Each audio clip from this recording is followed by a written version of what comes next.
I'm just gonna go to PartsFinder. This is Bilstein PartsFinder. I'm gonna look at my car. So I'm gonna go to parking space, look at my Mercedes. This is Mercedes 213. Scroll down here, click on the car details, and we want to go down to oil. The car takes 9 liters of engine oil, so we'll go for 9.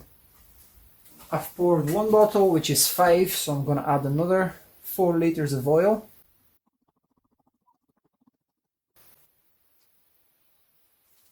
I'm going to start the engine.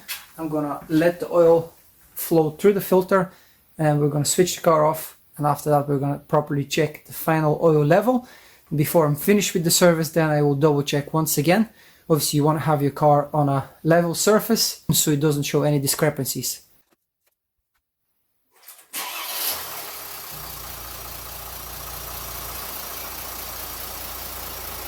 So currently this is where we're sitting, so we're just above the minimum, and I'm going to add some more oil.